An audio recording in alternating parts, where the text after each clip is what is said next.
Badlands. Explain those Badlands. That's a hell of a name.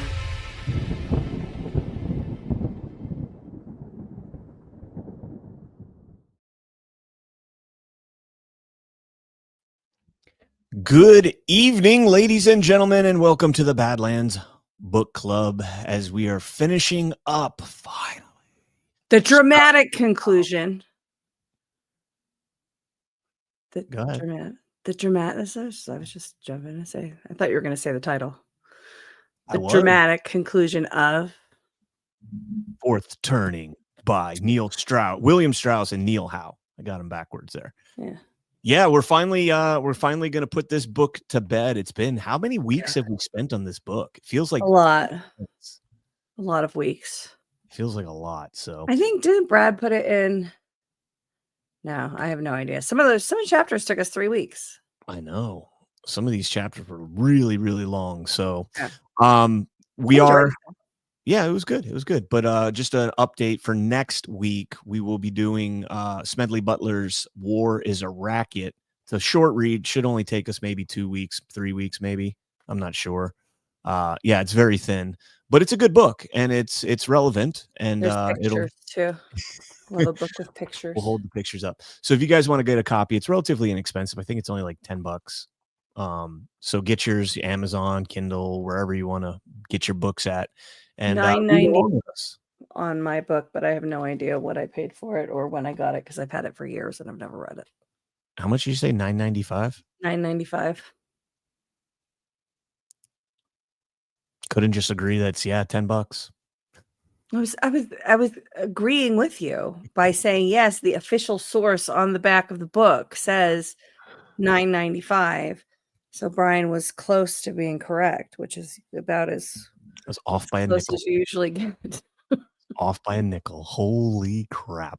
All right, guys, we are going to talk about our sponsors for tonight's shows, Badlanders. You are all familiar with Loaded Gun Coffee. They've been longtime supporters of Badlands, and you may have met them in person at our GART events. But did you know they are a veteran-ran, family-owned shop in Lake Havasu, Arizona? Every bag of their whole bean coffee delivers high-octane, patriotic punch of flavor with a long family history of commitment to freedom. Every bag is a testament of pride and honor. From the skilled farmers who cultivate each blend to the roasters that handpick the finest coffee beans from around the world, Loaded Gun Coffee has mastered their unique brewing methods, resulting in the best tasting coffee around. This coffee is smooth and delicious, the perfect way to start your mornings. Get over to badlandsmedia.tv/loaded and use promo code Badlands to get 10% off your order. And if you're in the Lake Havasu area, stop in their newly renovated store and say hello. Tell them Ashe and CannCon sent you. Again, that's badlandsmedia.tv/loaded. Use promo code Badlands. Stay loaded, Badlanders, with Loaded Gun Coffee. And a couple bags of whole bean coffee makes some great stocking stuffers for the holidays. Yeah, great gifts. You can also get them a school hat.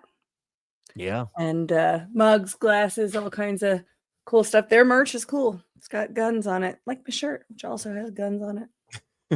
Mine does not have guns on it. It has mysterious ghosts in the machine. Clowns. They're making a big stink of that. Zero Hedge had an article about it. Like, not stink, but they're about what? About the fourth PSYOP group video. Mm. Zero Hedge wrote an article about it, and they're like, "Oh yeah, it's mysterious." And it's like, come on, guys, we've been tracking fourth PSYOP group for a couple of years now. Was it net new? I thought, and I don't know if I watched the right one. I thought it was kind of some of the same footage from the last series they did. They're recruiting ads, right? Allegedly. Yeah, some of it. I mean, there was a lot of new stuff in it. They took, some clips from other ads and all that. The coolest part was if you go through, and G was the one that I saw pointed this out first. Little Pepe. Yeah, the little Pepe is pretty cool. The Anon group, the second Anon division. A lot of cool stuff in there. Very so. Cool. All right, let's check out our next sponsor for the program, and that is Unicity. You deserve more than sluggish mornings and blood sugar spikes. Discover the simple daily system that helped so many regain health without dieting or exercise routines. 2 easy-to-take daily drinks. A brain-boosting, appetite-suppressing morning blend that ushers in energy and clarity. A hearty, fiber-packed pre-meal drink that stabilizes blood sugar, aids digestion, and fights cravings. It's a gentle, science-backed path to improved metabolism, renewed vitality, and lasting weight control. Feeling better starts with this simple 2-step daily protocol. Hey, why'd that cut so quick? It was kind of short. Yeah, I saw that girl in there she's like looking like between an apple and a piece of cake. And if I drink Unity, does that mean that I will choose the apple? Because not gonna lie, I'd probably choose the cake. Otherwise, you talking about the one with the tattoo on her hip? I don't know, the lady in the video that we just watched that was looking to choose between the apple and the cake. Now I want cake. Well, guys, if you're feeling sluggish and you can't lose weight, or you're just tired of holding Big Pharma has the hold that Big Pharma has on you, excuse me, guys, head over to badlandshealth.com to get started today. You've got nothing to lose with their 90-day money back guarantee. Again, that's badlandshealth.com. I missed that part. Yes. All right, are you ready to finish this book? No, we got one more ad and then we'll get into the book. Before skincare went synthetic, people used something simple, something real, tallow. Grass-fed and finished beef tallow is packed with vitamins A, D, E, and K. Nutrients your skin actually knows what to do with. It locks in moisture, restores elasticity, and defends against winter dryness. No water, no preservatives, and no BS. Unlike plant oils or chemical creams, tallow mimics your skin's own structure. Elbows, hands, knees, post-shave, anywhere your skin's crying for real moisture. Perfect for gifting or keeping your own skin soft when the cold hits. Visit softdisclosure.com and use promo code Badlands for 15% off. Ancient Care, modern truth. Soft disclosure. Soft disclosure. All right.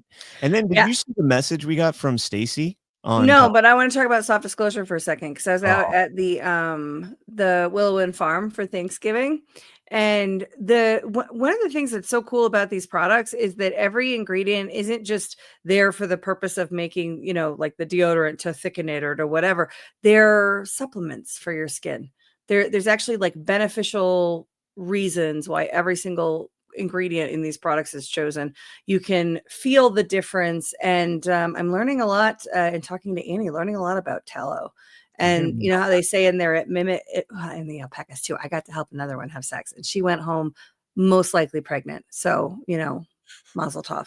But the reason that tallow is such a great moisturizer is because it has those super sciencey properties in it that mimic your skin. I'm thrilled with my skin's results from Soft Disclosure, and you can be too. Badlandsmedia.tv. No, softdisclosure.com, promo code Badlands. Okay, now you said what comment that we got from who? Oh, we had Ash is a sex worker, says one person, one vote. What? Am I? Well, you're working on people. Oh yeah, animals. Alpaca sex worker. Yeah, there you go. That's true. No, St. Micah Stacy said, so telling on sex myself. Volunteer though, because I didn't get my first episode of book club started at the beginning on the fourth turning, halfway kicking myself for not watching this show earlier, but now I have a bunch to catch up on and binge. So there you go. First time watching. All right. right. All right. Are you starting off. You. Okay. And we are starting on generational scripts. Is that right? Yep. All right. Page 321, if you're following along. What's up, Spetzel? Generational scripts. In ancient Rome, it was understood that most people could expect to witness the secular games once in a lifetime. Some would enter it in senectus, others in viritus, Juventus, or pueritia. The phase of life, never learned Latin, sorry. Phase of life in which people experienced the games permanently marked their location in Roman history. The same is true of generations. Each archetype traverses the 4 secular seasons along a path resembling a 1-year voyage through the 4 natural seasons. Since the winter reaches each archetype at a different phase of life, it fits differently within each of their respective life cycle dramas. Accordingly, the 4th turning lends each archetype its own script. Within these scripts, each archetype confronts its shadow in the crisis, and each finds itself in a position to provide society with an attribute that felt lacking in the turning of its own childhood. The prophet, born in the high, seeks vision.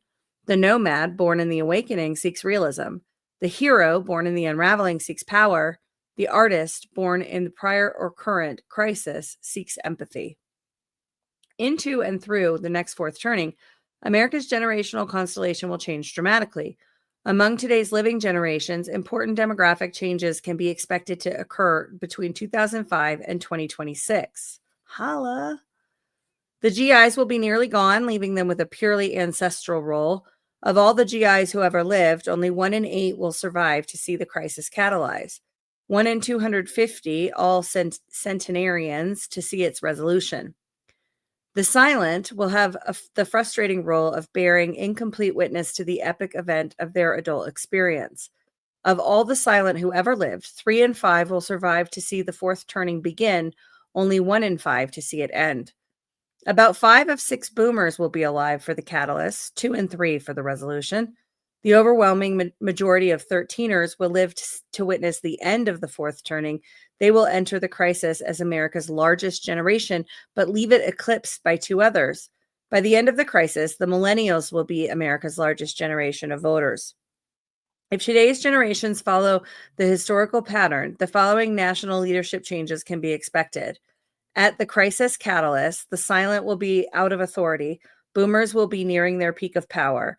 13ers will be rapidly ascending, and millennials will be fledgling voters and soldiers. When the crisis resolves, the silent will have no power. Boomers on the brink of steep descent, 13ers near their peak, millennials rapidly ascending, and the new silent just starting to vote and join the military. As individuals, most of us have little power to help America weather the coming crisis. Yet, as members of generations, our power is far greater. Remember the core dynamic of the saeculum. History shapes generations, and generations shape history. Didn't is it Howe? Yeah, Howe. Didn't Howe write an update for this? Yeah, whichever one is still alive, because one of them died.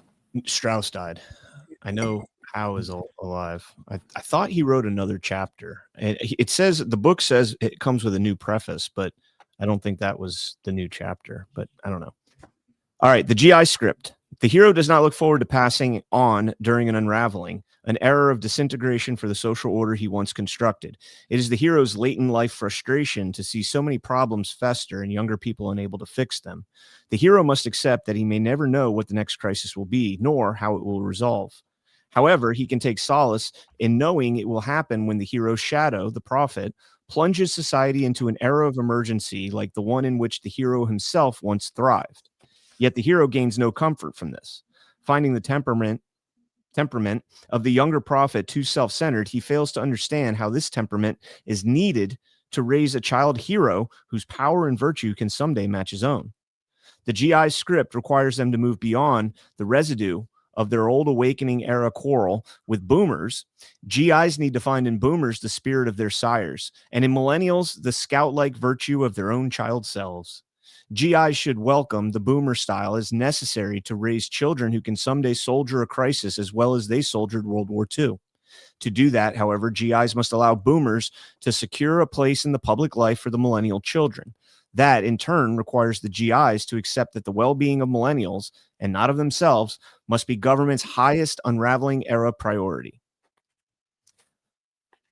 Alone among the adult archetypes, GIs possess a civic virtue that America will need to triumph in the fourth turning. They know better than anyone else the degree of public sacrifice that will be required. However, their post-awakening separation from the boomer-led culture has diminished the GI reputation for selflessness, eroded the national memory of their youthful valor, and served as an excuse for them to shed their original notions of duty and sacrifice. To prepare America for the fourth turning, GIs must reestablish their reputation among the young boy, among the young, What? among the young, BY looks like boy, among the young by reverting to the old Depression era substance of their civic virtue, the community first attitude, and rejecting its late life variant, the we first attitude. Younger generations will never compel GIs to give up their hero reward. By agreeing to relinquish some unneeded portion of it, however, GIs could transform themselves from senior citizens to citizen seniors, able to speak to the young with renewed authority about the need to arrest the current decay of civic behavior. If GIs fail at this script, the America they once saved will be weakened, lacking resources and civic nurture. Millennial children might not grow up with enough of that legendary right stuff to triumph in the fourth turning. The GIs who put the sword back in the stone after VJ Day will have waited 4 generations for a child to arrive who could pull it out again. That time is near. If GIs see this apply their script well, they can die believing, as Sir Thomas Malory wrote of King Arthur, "Hic aec hic, Arthurus Rex quondam Rexque futurus. Here lies Arthur, who was once king, and king will be again." Silent script. Having witnessed the last crisis as an anxious child, the artist will approach the next one as an anxious elder.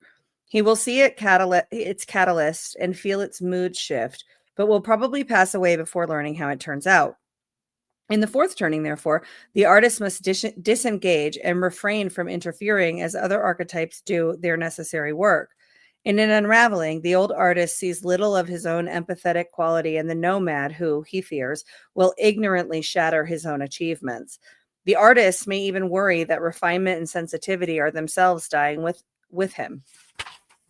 He is unaware that a new artist archetype is soon to be reborn in the fourth turning, nurtured by the nomad to possess exactly the traits the old artist wishes to preserve. In the fourth turning, the silent will be fading from power with less chance to act than to veto, or, as always, to entangle the actions of others. Their vestigial powers will reside mainly in courtrooms. If they block the next new deal, silent jurists will follow in the crisis, aggravating secular footsteps of Roger Taney in the 1850s and the 9 old men in the 1930s. They should avoid intruding on the moral judgments of boomers. Bullshit, man. Everybody should have been intruding on the moral judgments of boomers. We wouldn't be in this mess. Just kidding, boomers. I love you. You're the best. Boomer legislatures, and avoid using detail, complexity, and delay to stifle the recrudescence of civic authority. Crisis era antagonisms will not be amenable to being smoothed over, and warring sides will refuse mediation. Decisions will not be improved by adding new layers of procedure, and urgent problems will not await further study. The silent should defer to the 13er view that experts can be dead wrong, that professional elites can stumble over simple choices, and that kind intentions do not always produce kind results. As the crisis deepens, 13er style survivalism will trump silent style procedural democracy every time. Well, that's encouraging. I was just reading through that, I was thinking about overruled. Right? The process. Oh, we just need to add a process to that. We just need to add another agency. We just need to fund it more. We just need to bureaucracy. And that's how we got to where we are. Big part of it. Through the remainder of the unraveling, however, a silent dose of what progressive generations Ella Wheeler Wilcox called, quote, just the art of being kind, could usefully help America prepare for the challenges ahead. With measured checks and balances, the silent can artfully deflect boomer anger and challenge 13er apathy, preventing those 2 generations from imprudently plunging America into dangerous rapids before the fourth turning arrives. At the turn of the millennium, the election of an empathetic silent president might stretch out the unraveling era just long enough to restrain boomers and 13ers from engaging their worst instincts until both have had a chance to mature further. Once the crisis catalyzes, however, the time for silent leadership will expire. Though eager to clarify, it's the empathic silent, guys, not the empathetic. Slight difference there. Thank you, Brian. Though eager to mentor youth personally, the silent should realize that millennials are not like 13ers and are even less like boomers. The rising generation will not want to expand the frontier of individualism and introspection. They will want the opposite. Teamwork and construction. The child's world is now just recovering from what silent parents, educators, and pop culture leaders did to it back in the awakening in the name of reform. Millennial nurture depends on this change continuing. The kindest thing the silent can do for millennials is to be the helpmate. Perhaps, by dint of their smaller numbers, the silent can sneak through unnoticed with a GI-style elder reward. But by acceding gracefully to the request that they relinquish some of their late life public reward, the silent could prove that good intentions can make a difference, that nice people can alter history. If the silent play their script badly, they will end their lives like Webster, Clay, and Calhoun, fearing that the national greatness hoisted by others in their childhood will pass away with them.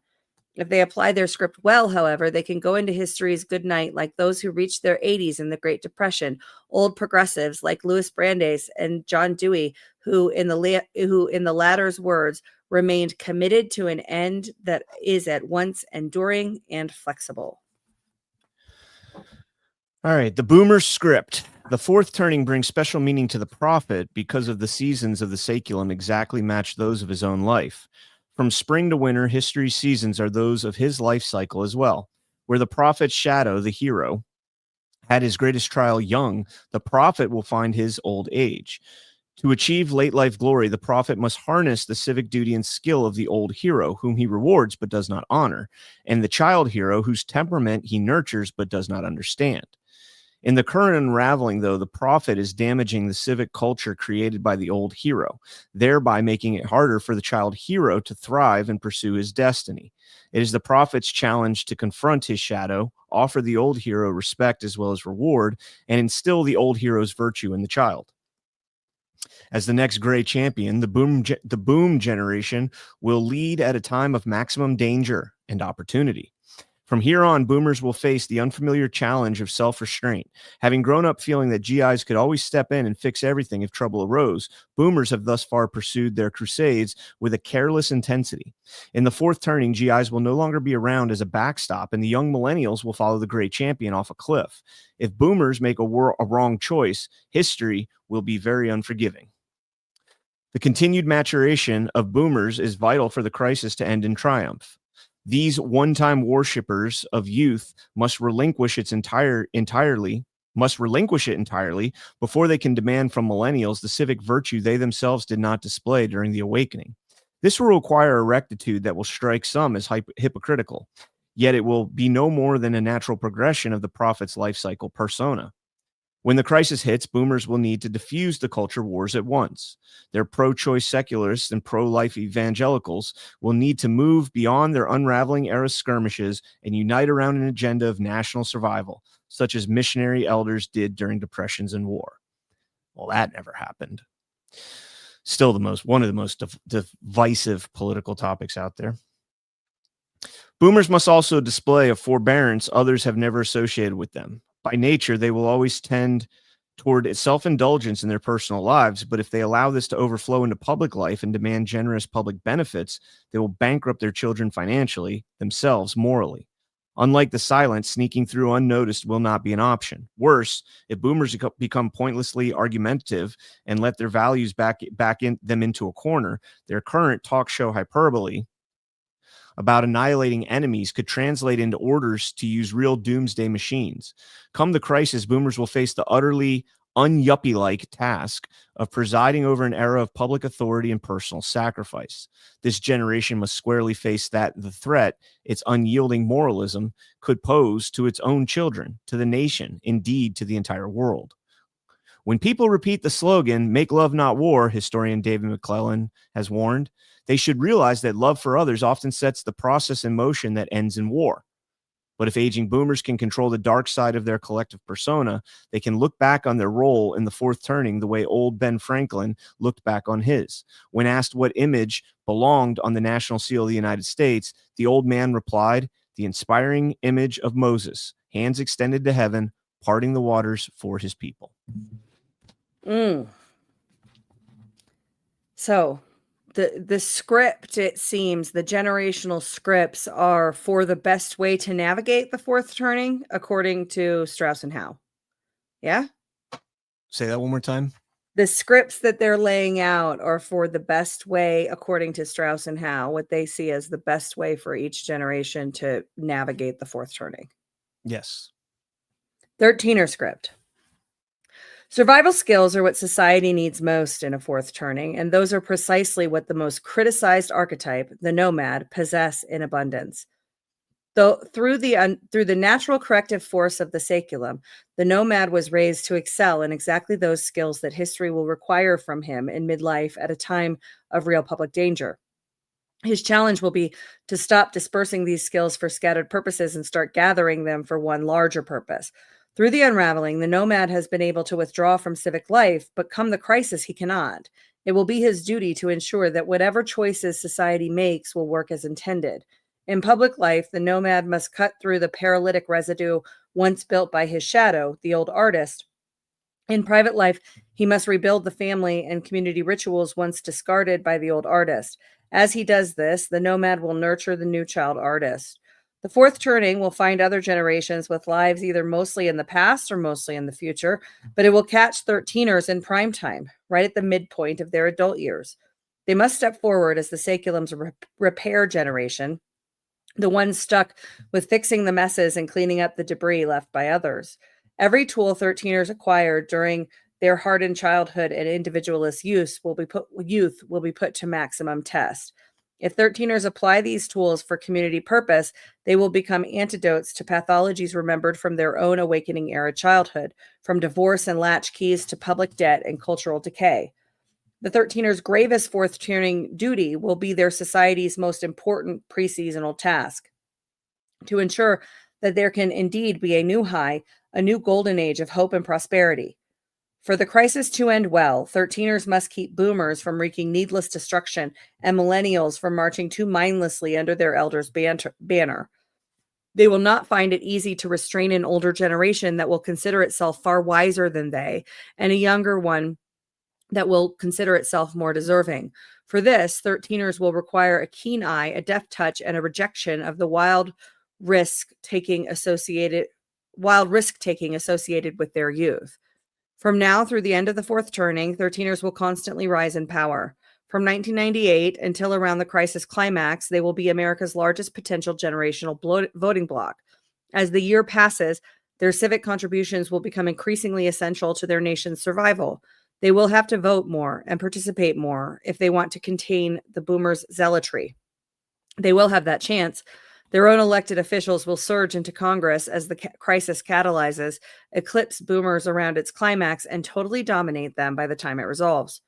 As they go one-on-one with history, 13ers should remember that history is counting on them to do whatever hard jobs may be necessary. If 13ers play their script weakly, old boomers could wreak a horrible apocalypse. The 13er demagogues could impose a mind-numbing authoritarianism, or both. If 13ers play their script cleverly but safely, however, a new golden age will be their hard-won reward. As they age, 13ers should remember Hemingway's words, "Old men do not grow wise, they grow careful." Oh, I like that. Talking about the golden age, I was just working earlier today on a story. On November 21st, they tested the Hyperloop, SwissPod Hyperloop, down in Pueblo, Colorado. And they used 60% of the power that they had available, right? Like they went up to 62%, I think it said, and they hit 65 miles an hour. The goal is to get it to 300 miles an hour. And the vision is to transform public mobility and particularly freight. So it's like these, like the pods. Yeah, like the tubes. As you through the tube. Really? Yeah. When we get done with this, I have pictures of it. I'll show you. Okay. Millennial script. For the child hero, the fourth turning looms as a great coming-of-age trial. Whether the crisis will be won or lost will depend in large measure on the hero's teamwork, competence, and courage. By forever sealing his reputation for valor and glory, the fourth turning can energize the hero for a lifetime of grand civic achievements. Today's millennial children should bask in adult hope, remain upbeat themselves, and reject the unraveling era cynicism that surrounds them. They should keep their innocence and avoid growing up too quickly. They should do small good deeds while dreaming of the day they will do greater ones. By applying peer pressure to positive purposes, they will be able to reconstruct a positive reputation for American adolescence. When older generations preach traditional values that they themselves failed to learn as children, and which are not yet common to the adult world, millennials would do well to ignore the hypocrisy and heed the lessons. The sooner today's children succeed in displaying these virtues, the more likely old people will be to treat them generously by paying school taxes and relinquishing elder reward, thereby helping them prepare for their coming trial. At the onset of the Great Depression, President Herbert Hoover demanded a fair chance for American youth. Quote, if we could have but one generation of properly born, trained, educated, and healthy children, he predicted, 1,000 other problems of government would vanish. Events and young GIs. What's that? I was just laughing. Oh, events and young GIs proved him right. The millennials' time is near. If they play their script well, perhaps the day will come when they sing in unison as young patriots did in 1776. The rising world shall sing of us 1,000 years to come and tell our children's children the wonders we have done. Don't know about that. These archetypal scripts recall the testament of the ancients as restated in the carvings of Mount Rushmore. A society is best served by a quaternity of temperaments kept in proper balance.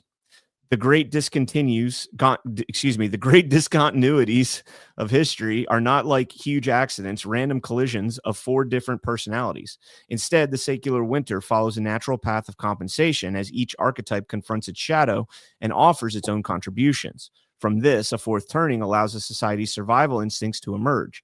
It harnesses all the archetypal strengths to maximum advantage, enabling a society to work through problems that might otherwise destroy it. In the fourth turning, as every generation reenacts the legends and myths of its ancestors, we can together establish new legends and myths, ones that can shape and teach posterity. Oh my gosh, we're almost done. The last chapter. The last chapter.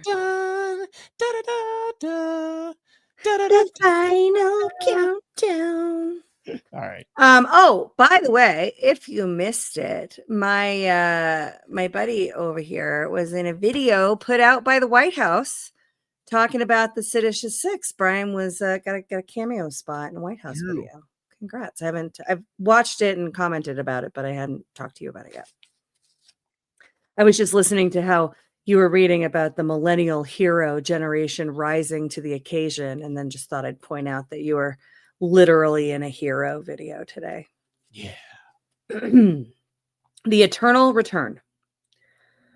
On the earthen floors of their rounded hogans, Navajo artists sift colored sand to depict the 4 seasons of life and time. Their ancestors have been doing this for centuries.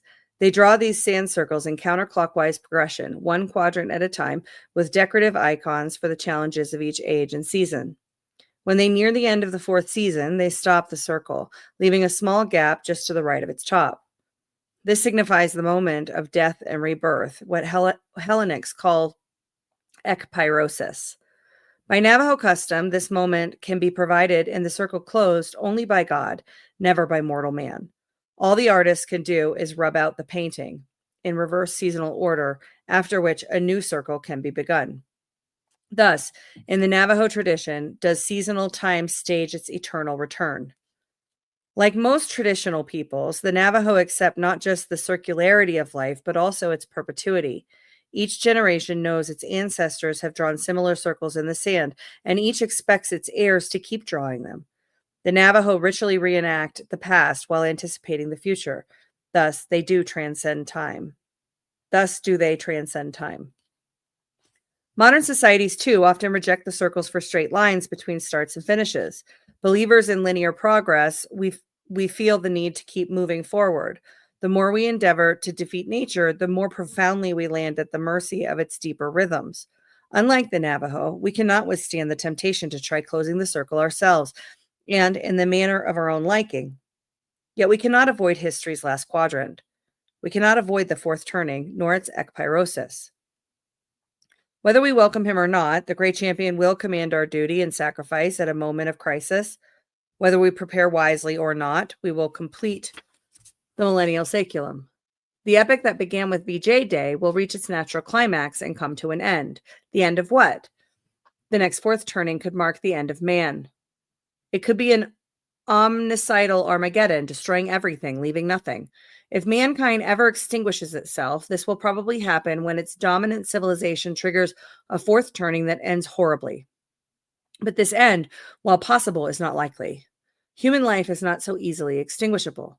One conceit of linear thinking is the confidence that we possess such godlike power that, at the mere push of a button, we can obliterate nature, destroy our own seed, and make ourselves the final generations of our species. Civilized post-Neolithic man has endured some 500 generations, prehistoric fire-using man perhaps 5,000 generations, and Homo erectus 10 times that. For the next fourth turning to put an end to all this would require an extremely unlikely blend of social disaster, human malevolence, technological perfection, and bad luck. Only the worst pessimists can imagine that. The fourth turning could mark the end of modernity. The Western secular rhythm, which began in the mid-15th century with the Renaissance, could come to an abrupt terminus. The seventh modern saeculum would be the last. This, too, could come from total war, terrible but not final. There could be a complete collapse of science, culture, politics, and society. The Western civilization of Toynbee and the Faustian culture of the Spangler would come to the inexorable close of their prophesiers foresaw. A new dark ages would settle in until some new civilization could be cobbled together from the ruins. The cycle of generations would also end, replaced by an ancient cycle of tradition and fixed social rules for each phase of life. That would not allow progress. As with an omnicide, such a dire result would probably happen only when a dominant nation, like today's America, lets a fourth turning ekpyrosis engulf the planet. But this outcome is well within the reach of a foreseeable technology and malevolence. The fourth turning could spare modernity, but mark the end of our nation. It could close the book on the political constitution, popular culture, and moral standing that the word America has come to signify. This nation has endured for 3 saecula. Rome lasted 12, Etruria 10, the Soviet Union perhaps only 1. Fourth turnings are critical thresholds for national survival. Each of the last 3 American crises produced moments of extreme danger. In the Revolution, the very birth of the Republic hung by a thread in more than one battle. In the Civil War, the Union barely survived a 4-year slaughter that in its own time was regarded as the most lethal war in history. In World War II, the nation destroyed an enemy of democracy that for a time was winning. Had the enemy won, America might have itself been destroyed. In all likelihood, the next crisis will present the nation with a threat and a consequence on a similar scale. Or the fourth turning could simply mark the end of the millennial saeculum. Mankind, modernity, and America would all persevere. Afterward, there would be a new mood, a new high, and a new saeculum. America would be reborn, but reborn, it would not be the same. The new saeculum could find America in a worse place. As Paul Kennedy has warned, it might no longer be a great power. Its global stature might be eclipsed by foreign rivals. Its geography might be smaller, its culture less dominant, its military less effective, its government less democratic, its constitution less inspiring. Emerging from its millennial chrysalis, it might evoke nothing like the hope and respect of its American century forebear. Abroad, people of goodwill and civilized tastes might perceive this society as a newly dangerous place, or they might see it as decayed, antiquated, and an old new world, less central to human progress than we are now. All this is plausible and possible in the natural turning of secular time. Alternatively, the new saeculum could find America and the world a much better place. Like England in the Reformation saeculum, the superpower America of the millennial saeculum might merely be a prelude to a higher plane of civilization. Its new civic life might more nearly resemble that shining city on a hill to which colonial ancestors aspired. Its ecology might be freshly repaired and newly sustainable, its economy rejuvenated, its politics functional and fair, its media elevated in tone, its culture creative and uplifting, its gender and race relations improved, its commonalities embraced and differences accepted, its institutions free of the corruptions that today seem entrenched beyond correction. People might enjoy new realms of personal, family, community, and national fulfillment. America's borders might be redrawn around an altered but more cogent geography of public community. Its influence on world peace could be more potent, on world culture more inspiring. All this is achievable as well. You read the next one, then I'll read the last one. If the fourth turning ends triumphantly, much of the modern world may follow the same secular rhythm and share in the same secular triumph. And if that happens, many might hope that the world could achieve a end of history, a destination for mankind that Francis Fukuyama describes with some irony as an end of wars and bloody revolutions, in which, agreeing on ends, men would have no large causes for which to fight. Is such an outcome possible? Probably not. A fourth turning triumph of such colossal dimensions is much more likely to produce a very magnificent but very impermanent first turning. The saeculum would endure. Indeed, the more magnificent the high, the more powerful would be the resulting generational tectonics. The millennials would be resplendent and expansively hubristic, world-shaping heroes. Young prophets would later trigger an awakening and the circle would continue. We should not feel limited, but rather empowered by the knowledge that the fourth turning ekpyrosis can have such decisive consequences. By lending structure to life and time, the saeculum makes human history all the more purposeful. A belief in foreseeable seasons and perceptible rhythms can inspire a society or an individual to do great things that might otherwise seem pointless. There's nothing ethically inhibiting in the notion that our behavior is in some fundamental sense a reenactment of the past. To the contrary, the ancients understood that to participate in cyclical time is to bear the responsibility for participating well or badly. Were history pure chaos, every expression of human will could be undone at any time. Were there no intelligible connection between past intention and future result, we could do nothing to assist our children's posterity. We might as well drain the treasury, ruin the atmosphere, ravage the culture, and consume the seed corn of civilization. Well, that's certainly what they tried. Yeah, exactly. Yeah, a lot of this is stuff that has been going on in some form or fashion. Were history purely linear, humanity would also find itself degraded. Even the most noble of societies would become no more than a means to an end. Generations not present at the end of time would become more building blocks, their members mere sacrifices on the altar of progress. Along the great highway of history, nothing would be eternal. The only free choice anyone might make would be to speed or slow a foreordained juggernaut. As linear history develops even narrower standards of perfection, any generation not measuring up to that standard must look on itself and be looked on by others as a bad seed, useless to humanity except as a source of harm. The same would be true for any individual. Recent Western experiments with totalitarian regimes provide an object lesson. Societies that deify history's destination typically have no respect for the moral autonomy of the people making the journey. Let me read that again. Societies that deify history's destination typically have no respect for the moral autonomy of the people making the journey. This is like the innovator pioneer, like what I say about the innovator pioneer, right? When you have somebody that's on the cusp of great discovery, like Elon and Neuralink, right? We're on the cusp of making the blind see and the deaf hear and the lame walk and a whole bunch of other data tracking shit, right? That's super, super valuable for the business model of data consumers. The rights, the human cost, the autonomy of the people that you kind of have to, take advantage of to get to the point of that discovery, you see it as worth it. And you have a less of a, it's less important than achieving the thing. And I'm not saying that Elon and Neuralink is, genocidal in some way. I think it could be. I don't think we know. And I don't think anybody would ever tell us the truth about that, but that's not what this is. Just talking about that kind of discovery when you're on so this is like deifying the destination. We're going to the moon, Brian. We're going to go to the moon and we're going to leapfrog it over to Mars and we're going to build colonies. And if a few 100,000 people have to die for us to get there, it's probably all right. Yeah. When history is viewed as seasonal, by contrast, each generation can discover its own path across time, its own meaningful linkage to ancestors and heirs. Whoever we are, GIs, silent, boomers, 13ers, millennials, we can relocate our rendezvous with destiny, seize our script, make of it what we can, and evaluate our performance against the legendary myths and traditional standards of civilization. The seasons of time offer no guarantees.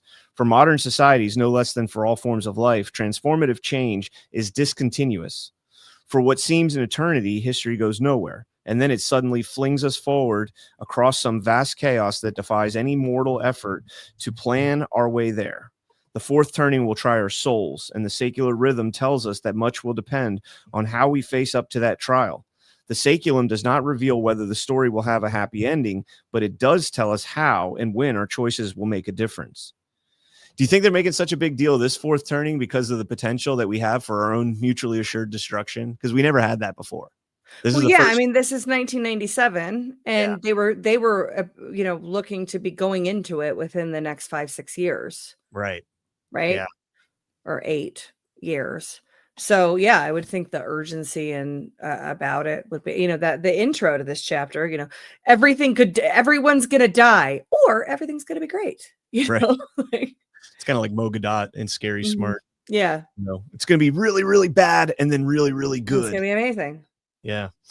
Over the last century, the faith in progress has suffered many blows, perhaps none so devastating as Friedrich Nietzsche's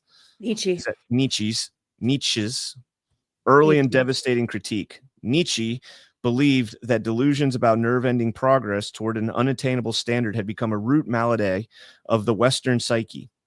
This delusion, he believed, constituted a cruel vehicle of self-loathing, a spawning ground for hypocrisy, and a cage around the authentic human spirit.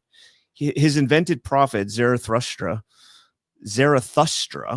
identifies the problem as the spirit of revenge against time and it was, meaning a resentment against history itself, against a one-way pilgrimage whose lofty goals keep proving mankind's actual condition to be one of contemptible insignificance. As an alternative, Zarathustra teaches the doctrine that every event is perpetually reenacted, that everything anyone has done has been done before and will be done again forever. Every act, therefore, becomes an end in itself as well as a means to an end. Zarathustra calls this the eternal return, the opportunity afforded everyone to share fully in what it means to be a human being. The saculum provides this opportunity. Regardless of generations, every person who lives into deep old age experiences each of the 4 seasons of life once and each of the 4 turnings of history once. The intersection of these two quaternities does more than just make our own generations unique among the living. It bonds us with every 4th generation that came before or will come after. We reenact the legends of our ancestors just as our progeny will someday reenact our own. Through this, the depth and breadth of the human spirit expresses itself and endures over time.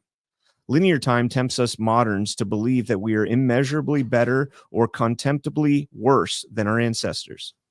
By appealing to our pride or despair, unidirectional history relieves us of the challenges of proving ourselves worthy of their example. Yet relieved of the challenge, we are also relieved of the fulfillment.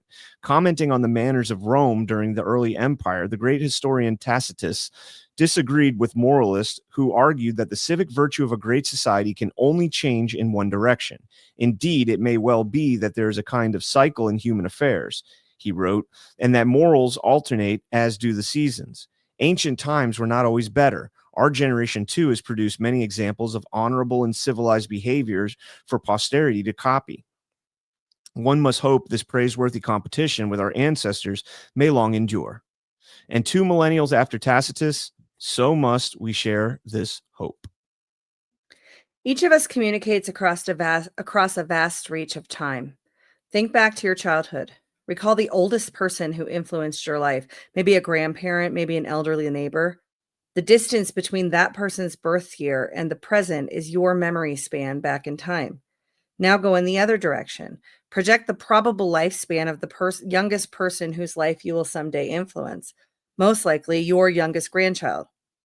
If you are young, assume that at age 35, you will bear your last child, who will also bear a last child at 35, who will in turn be 85, who will in turn live to be 85. The years between the present day and your last grandchild's death mark your memory span forward. Now add these 2 periods together to calculate your total memory span. Linking the lives of those who touched you with the lives of those who will be touched by you. For the authors of this book, the spans extend from 1881 to 2104, Strauss, And from 1888 to 2114, Howe, 223 years and 226 years, respectively. That's longer than the American nation has been in existence. Not anymore. Hmm. The memory span, 250, baby. The memory spans of long-lived members of the Gilded generation, John D. Rockefeller, Mother Jones, Oliver Wendell Holmes Jr., extended from before the American Revolution through the present day. A child born in 1997 will anchor a memory span reaching from around the 1930s to the 2150s, a future remote beyond comprehension. Or is it? When you think of time seasonally in terms of turnings, those vast spans of time become comprehensible, meaningful, shared. No matter what your age or generation, you knew or will know loved ones whose lives will cross nearly 3 full sacula. Together, you will experience 3 fourth turnings, 3 crises, 3 ekparoses. A memory span of this length is a fundamental vantage on history that you share with all Americans who ever lived or ever will live. It connects you personally with the ebb and flow of the lives of remembered ancestors. It acquaints you with the lives of your own children and grandchildren. It acquaints you with the lives your own children and grandchildren are likely to lead. If the saculum continues, a girl born today will come of age just before the 4th turnings crisis climax, enter midlife during the ensuing high, and reach old age during an awakening. In all likelihood, she will live to glimpse another unraveling. If health and history treat her well, she could, as a centenarian, witness another crisis catalyze on the eve of the 22nd century. She will have much to tell her youngest grandson, who, if he survives that circa 2100 crisis, can teach the saculum's lessons to his own grandson, who in time could grow as old as another in a long line of gray champions. Perhaps that latter grandson will become a late 22nd century historian who will write a complete chronicle of American civilization, which by then will stretch back over 10 sacula. Come the 2190s, he will be far away from the 1990s.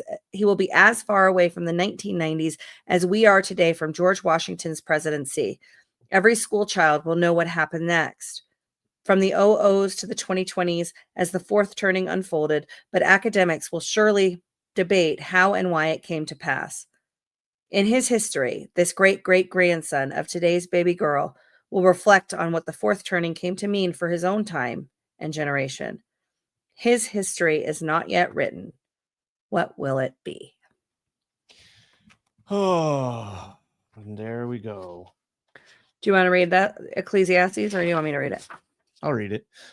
To everything there is a season and a time, to every purpose under heaven, a time to be born and a time to die, a time to plant and a time to pluck up that which is planted, a time to kill and a time to heal, a time to break down and a time to build up, a time to weep and a time to laugh, a time to mourn and a time to dance, a time to cast away stones and a time to gather stones together, a time to embrace and a time to refrain from embracing, a time to get and a time to lose, a time to keep and a time to cast away, a time to rend and a time to sow, a time to keep silent and a time to speak, a time to love and a time to hate, a time of war and a time of peace. Ecclesiastes chapter 3, verses 1 through 8.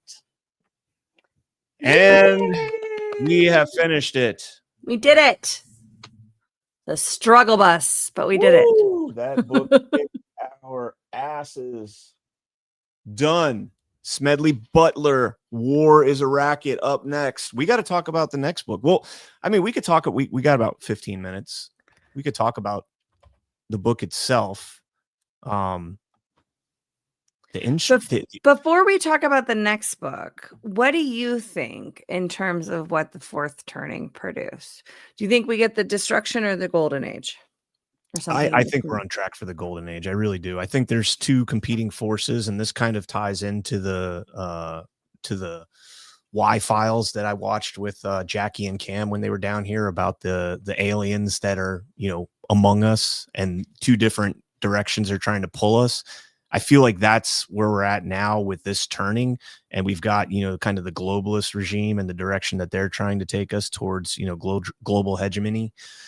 I feel like that's over. I don't think they can get it back.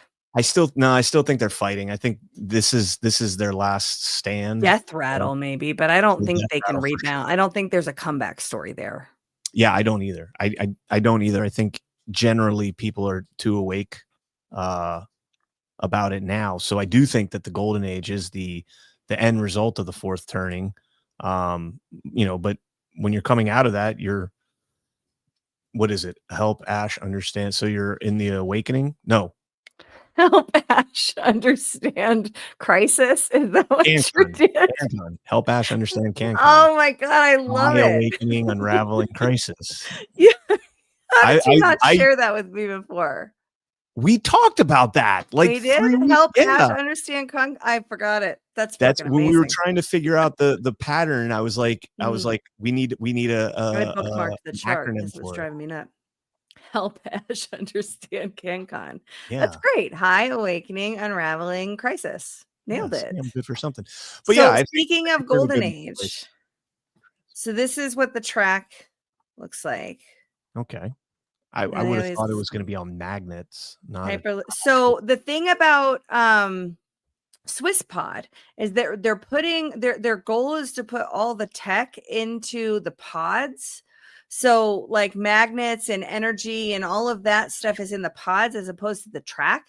And what they're able to accomplish, if they can get this to work at scale, they're able to accomplish then is that building this track, this infrastructure to, lay this out. And if you think about it for freight, right? Like shipping a freight, this could be game changing, but the infrastructure for this is so expensive. It's why high-speed rail, I mean, aside from corruption and money laundering, it's why high-speed rail hasn't taken off in the US is because of the cost. Because they are, the story goes, putting the high-tech stuff, the really expensive stuff in the pod as opposed to in the infrastructure, building the track is 1/10 the cost of what it costs to build track now. So they can build the infrastructure and then, all of the tech of it goes into the pods. I don't know if it worked in a 1,700 whatever foot test. How far did they go? 1,700 something feet, maybe. Is there a video of it? I don't know if they have the test video. Pueblo. I love that they've got this in their main manufacturing spot. Swiss Pods is in Pueblo, Colorado. And they're expanding into Colorado Springs. But I don't know if you remember General Quast talking about like the, high speed train stuff that's going to take us. Nikki from Australia who comes to Garts, she and I like talk about when are we going to be able to have lunch? Yeah. Here we go. I got a video. I think You got to share it. There we go. Can you hear that? Aries 1, Swiss Pod Technology's latest breakthrough, and the pod the company hopes will one day travel 600 miles per hour. It's part of Swiss Pod's push to make high-speed travel a reality. On its first public run, the pod hit 65 miles per hour, a new global record for Hyperloop test vehicles. Wow.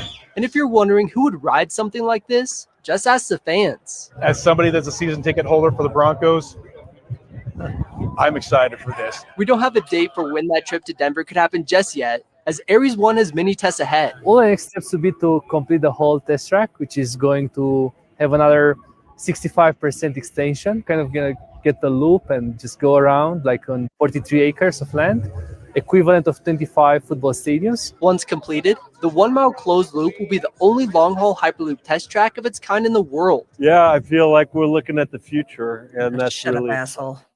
I hate that guy. Senator Michael Bennett. He's a giant tool. So is it on rails and wheels, or is it on rails and magnets? It looks like there's a track in there. I don't know what's powering it. It's in test now. I know it's electric. I believe it's all electric. But the electric, the function of the electric is in the pod as opposed to the fully electrified track. You know what I mean? So that's cutting their costs by 90%, which is freaking amazing. And then you think about, we're doing this in the US, we're getting this set up to handle, let's say, first phase freight in the US, right? Then you're building that track. That's loads of jobs. That building out that infrastructure is golden. It's stuff golden ages are made of, Brian. Yeah, I mean, and 20 other countries are working on this technology as well. So eventually, worldwide monorail. I don't know. Could be cool. What's the goal in terms of distance? So SwissPod's goal is freight. Their focus, their long-term vision is like, are they trying to go transcontinental? Yeah, the goal is to solve, like to transform U.S. freight in the short term with this. So that's the whole nation, but then regional, I would think, and ultimately global. Interesting. I mean, that would definitely cut down costs quite a bit in terms of consuming goods and everything. You wouldn't have. I mean, it's the same speed as airlines. It's actually a little bit faster. So and probably sorry. Finish what you're saying. No, that's it. In since it's Christmas, Polar Express. Yeah. In they have, when they get to the North Pole, there's that like tube system that takes the elves everywhere, all over. That for the whole country. Yeah. Well, I mean, I think we are on the golden age. Combine this with the Boring Company. Exactly. Yeah. I mean, if you could do it underground instead of having to go over and around mountains and everything else, if you could just go underground. Yeah. And it will connect all of our underground infrastructure that already exists. They're going to have so much trouble when they're down there digging holes and they run into our underground cities that they spent $21 trillion on over the last 2 decades. Yeah. I want to see another season of Paradise now that I've mentioned that. I still haven't watched that. Oh my goodness. Watch it. And you told me to watch something else too. What was the other one you told me to watch? The one with the guy that goes underground and goes to work underground. What the hell was the name of it? It's one word. I just wrote down Paradise. I'll watch that. It was just, what was that? Like on Why We Vote or something. You told me to watch something that I had not ever, I think, even heard of. All right. Christy doesn't remember what it is either. It was a very popular show. It starts with like one person, one vote says, what if you get stuck in the tube? Yeah. I mean, this is why I'm super supportive of this for freight, but it's slightly terrifying if we're talking about human transport. But if they made the tubes a little bigger, Severance. Severance. Okay. Yeah, Severance. Very interesting show. All right, so let's talk. Christy and I are going to go get a Christmas tree here in a minute. So let's wrap this up. But we need to put out some choices for our audience for the book after Wars of Racket, because that should only be a week or 2 or maybe 3. So I'm going to be honest with you. I think we should do this book. I think we should do Sword Punk. I think we should do this first. Okay. Because I think, and it's not going to be a hard read. They're very big letters. So this is Ralph Pizzulo's Stolen Elections that Brian is holding up. Yes. For folks. And this is the book that the author, Laura Logan, interviewed him in the Spook last week that we talked about on Why We Vote. And I think it's only fair, if we're going to criticize that interview, that we actually read the book. And there's a lot of source material. There's a lot of evidence in this book. If you just glancing through it, photos and stuff like that, screenshots and everything else. So I think we should do this first. And then, after that, we can do Sword Punk, and I can make fun of BB relentlessly. All right. I will. The problem with doing Sword Punk is that people can't buy it. Why can't they buy it? Because he doesn't have books on hand. He did, like, the first printing of that book was sold out? Limited. Yeah, they only made the amount of books that got paid for, as I understand it. Oh, well, we better get. So we might, maybe there's a way that we can get like the ebook purchasable or something, and do it that way. But I'll talk to him about it. See if why don't we just like put out a code for our show and like be like, yo, pre-order while we're doing Stolen Elections, pre-order and then get it printed. This book's probably going to take us 2 months. I would love for you to pitch that idea to Mrs. Burning Bright. I will. I'll tell her right now. Just print some more books. What's wrong with you? Pre-ordered if we've got enough people. Yeah. All right, so get Wars of Racket, Smedley Butler, and get Stolen Elections by Ralph Pizzullo, Pezzullo, and we'll do Jackie says, "Good luck, Brian." Yeah. Ye have little faith. As soon as we get off, I'm gonna go tell Mrs. Bright about your idea. We're gonna have a good. You know what? Let me text her now, then, just so that I don't get. You guys are a pain in the. All right, everybody, hit the like button wherever you're watching us. It helps us out quite a bit. Next week on this show, 6 p.m. on Tuesday, we are going to be starting Smedley Butler's Wars of Racket, as Brian said. So make sure you get it. Spetzel also put the a link to the ebook in the chat. So grab that if you'd like. And we'll start that. Thank you for tuning in to the Fourth Turning. It was the hardest book we've done so far. Brian and I both sounded retarded throughout most of it. So most of it, good. Yeah. But thankfully, we had Spetzel to tell us how retarded we were. So keeps us honest and humble. And we're going to get out of here. So hit the like. I bet you he said something stupid to me back. Like, you're not doing my book on Badlands Book Club. Watch. Let's see what he says. Possible. I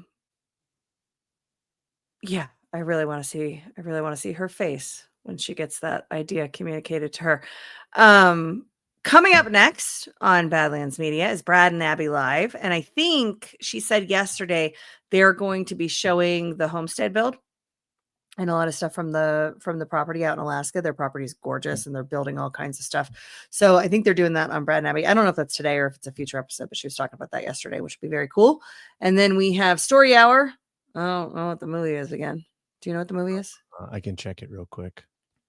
Then after Story Hour, we have DEFCON 0. So stay tuned to Badlands Media because we got you going throughout the evening. Let's hold for 1 second to tell you what the movie is, which you might have time to watch, depending on how long Phoenician Scheme. The Phoenician Scheme. Looks like it's got that, what's his name, Benicio del Toro in it. Oh, I like him. I do like him. He's badass. Yeah. All right. Liberty Lion says, what book do we get with accents? We could read Smedley Butler with an accent. Oh, gosh. Hello, Governor. Wars of Racket. I got so much shit when I read with the Spanish accent, even though it was Mexican. It was like Mexican. Oh, so 30 gave me a rant. It was on one of the shows yesterday. How does Brian not have a problem with San Antonio? San Antonio? Mr. There's no ass sound. Well, because that's like an English word that they say. It's San Antonio. It's not. San isn't the Spanish word. The Spanish word is Santa. Santa. Yeah. Santo. Whatever. Santa. San is a shortened version of it that American gringos made up. Like Fucking Santa American Claus. Gringos. Well, that's again, Santa Claus is a construct. Facts. We can agree on that. It's Nevada. And with that, we're gonna get out of here so Brian can go buy a Christmas tree.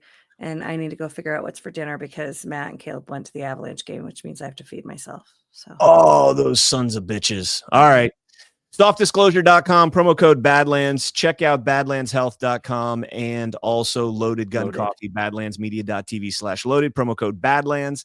Do all your Christmas shopping at badlandsmedia.tv/shop before you go out to the big box stores and spend your money on people who hate you. And support your Badlands host. Thank you guys all so much for tuning in, and we'll see you next week on War is a Racket, Smedley Butler. I might have to make an intro for this one. Very good. Bye, guys. Thank you so much for joining us, and don't forget to hit the thumbs up on this video. And a special thank you to all of our advertising partners. Please remember to shift your dollars to support those businesses that support Badlands Media.